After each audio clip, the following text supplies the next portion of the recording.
2023 December 13న పార్లమెంటుపై దాడి ఘటన దేశం ఉలిక్కిపడేలా చేసింది. ఈ ఘటనలో ఉగ్రకోణమేమీ లేదని తేలినప్పటికీ ఏదో కుట్రకోణం ఉందనే అనుమానాలకు తావిస్తోంది. ఘటనకు కేంద్రమే బాధ్యత వహించాలని డిమాండ్ చేస్తూ విపక్ష ఎంపీలు పార్లమెంట్లో నిరసనకు దిగడంతో దుమారం లేచింది. విడతల వారీగా లోక్సభ, రాజ్యసభకు చెందిన 146 మంది ఎంపీలపై కేంద్రం సస్పెన్స్ వేటు విధించింది. ఈ క్రమంలో దేశవ్యాప్తంగా ఇండియా కూటమి నిరసనలు, తెలంగాణలోనూ ఆగని ఆందోళనలు తదితర పరిణామాలపై రాజ్ న్యూస్ బిగ్ స్టోరీ అందిస్తోంది.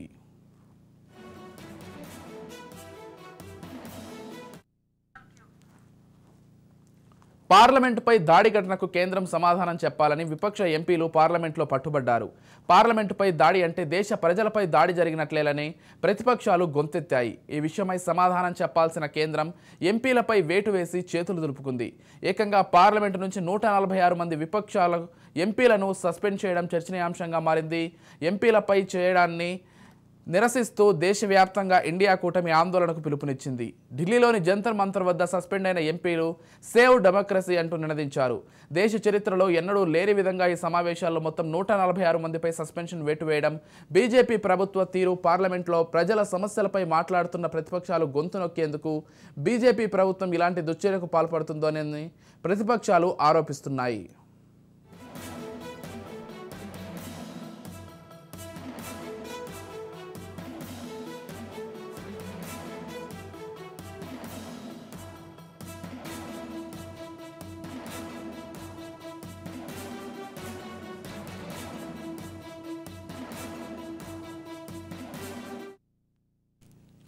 పార్లమెంట్లో విపక్ష ఎంపీలను బయటకు పంపించి ప్రభుత్వం 60% మంది భారతీయుల గొంతు నొక్కిందని కాంగ్రెస్ అగ్రనేత రాహుల్ గాంధీ విమర్శించారు.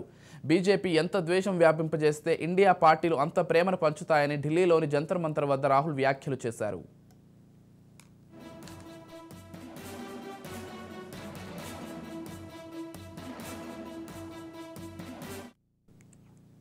కాంగ్రెస్ అధ్యక్షుడు మల్లికార్జున ఖర్గే బీజేపీ ప్రభుత్వంపై విమర్శలు గుప్పించారు. ప్రతిపక్షాలపై ప్రభుత్వం వ్యవహరిస్తున్న తీరును దుయ్యబట్టారు. ఈడీ, సిబిఐ వంటి దర్యాప్తు సంస్థల ద్వారా మనల్ని భయపెట్టేందుకు ప్రధాని మోదీ ప్రయత్నిస్తున్నారు. కానీ అలాంటి వాటికి కాంగ్రెస్ భయపడేది లేదు. బీజేపీ ప్రభుత్వ హయాంలో ప్రజాస్వామ్యానికి ముప్పు పొంచి ఉన్నందున కూటమి పార్టీలు ఒక్కతాటిపైకి వచ్చాయి. మీరు ఎంతగా మమ్మల్ని తొక్కాలని ప్రయత్నిస్తున్నారో మేము అంతగా పైకి లేస్తాం. దేశాన్ని, ప్రజాస్వామ్యాన్ని కాపాడతామని, మేమందరం కలిసికట్టుగా ఉంటే నరేంద్ర మోదీ ఏం చేయలేరని ఖర్గే విమర్శించారు.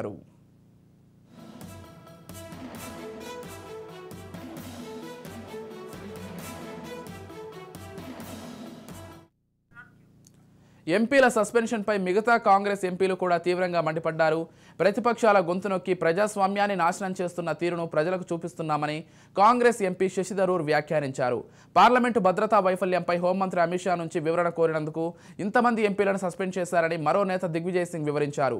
అప్రజాస్వామ్యయుతంగా, నిరంకుశంగా మోదీ ప్రభుత్వం వ్యవహరిస్తోందని, ప్రజాస్వామ్యయుతంగా ఎన్నికైన ఇంతమంది ఎంపీలను సస్పెండ్ చేసే అధికారం ప్రభుత్వానికి లేదని కాంగ్రెస్ ఎంపీ నసీర్ హుస్సేన్ వ్యాఖ్యానించారు. ప్రజాస్వామ్యాన్ని కాపాడేందుకు అన్ని జాతీయవాద సంస్థలు ఏకతాటిపైకి రావాలని మరో ఎంపీ మనీష్ తివారీ విజ్ఞప్తి చేశారు.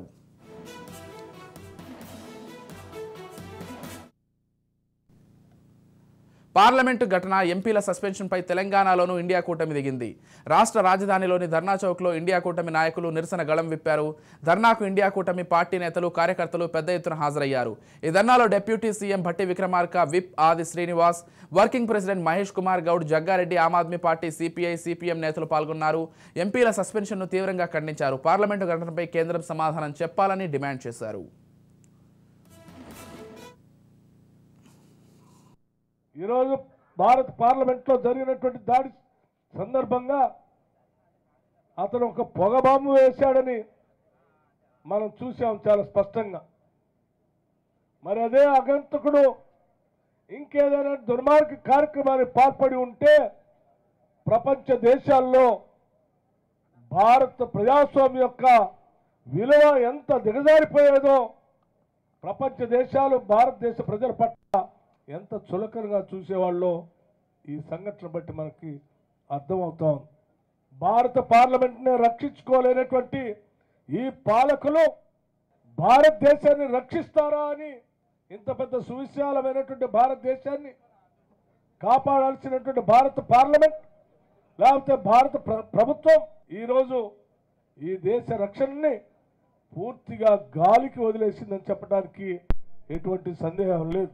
ఎన్నికలు వస్తున్నటువంటి ప్రతి సందర్భంలో బార్డర్లో ఏదో ఒక చిన్న అంశాన్ని సృష్టించడం, ఈ దేశ రక్షణ కోసం మేము ప్రాణాలు సైతం పడంగా పెట్టామనేటువంటి యొక్క భావోద్రేకం అనేటువంటి భ్రమలు కల్పించడం, దాని ద్వారా అధికారంలో రావాలనేటువంటి ఆలోచన తప్ప నిజంగా ఈ దేశాన్ని రక్షిద్దామని కానీ, భారత పార్లమెంట్ కానీ, ప్రజాస్వామ్యాన్ని కానీ కాపాడుదామనేటువంటి ఆలోచన కానీ, లేకపోతే ప్రపంచ దేశాల్లో అతిపెద్ద ప్రజాస్వామ్య దేశం అనేటువంటి భారతదేశ గౌరవాన్ని నిలబెడదామనేటువంటి ఆలోచన కానీ ఈ పాలకులు లేదని చెప్పడానికి ఇంతకంటే స్పష్టమైనటువంటి సంఘటనలు ఏమీ లేవని చెప్తూ ఈరోజు దేశవ్యాప్తంగా మరొక్కసారి ఈ దేశ ప్రజలకి వాళ్ళు బాసటగా నిలబడినటువంటి సంఘటనని తప్పనిసరిగా మనం అందరం ఇవాళ గుర్తుపెట్టుకోవాల్సినటువంటి అవసరం.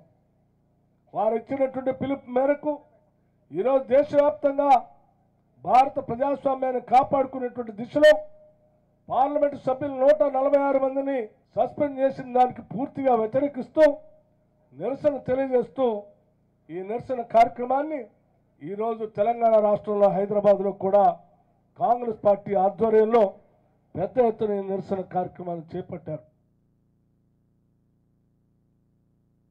మరి ఆ సమయాన పార్లమెంటు ఘటనకు సంబంధించిన ఒక స్పష్టీకరణ హోంమంత్రిని కోరటం చాలా సహజము. బాధ్యతగా సమాధానం చెప్పాల్సినటువంటి అవసరం కూడా ఉంది ప్రభుత్వం పైన. అయినప్పటికీ కూడా మరి ఆ సమాధానం చెప్పకపోగా ఉన్న సభ్యులందరినీ సభ నుంచి గెంటేయటం, దాదాపు 150 మంది.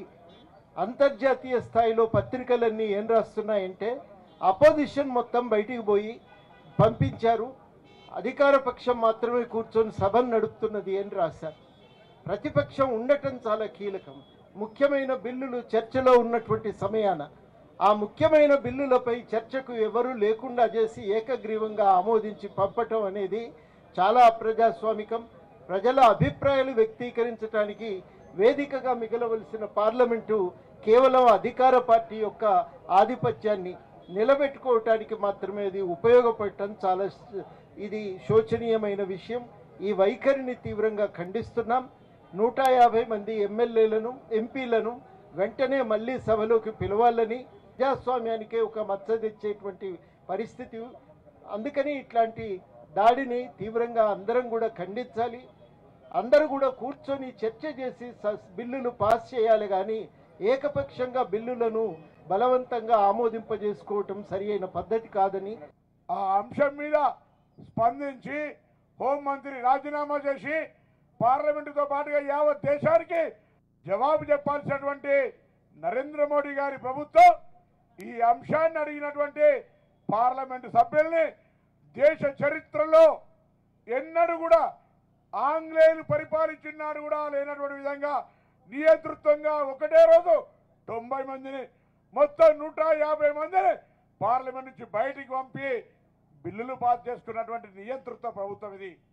అందుకే ఈరోజు కాంగ్రెస్ పార్టీ తెలంగాణ, హైదరాబాద్ కేంద్రంగా కేంద్ర ప్రభుత్వానికి హెచ్చరిక చేస్తూ ఉంది. తెలంగాణ రాష్ట్రంలో ఏ విధంగా నియంతృత్వంగా అప్రజాస్వామికంగా పరిపాలిస్తే ప్రజలు మార్పు కోరుకున్నారో, రేపు కేంద్రంలో కూడా ఇదే నియంతృత్వానికి ప్రజాస్వామ్యానికి వ్యతిరేకంగా దేశవ్యాప్తంగా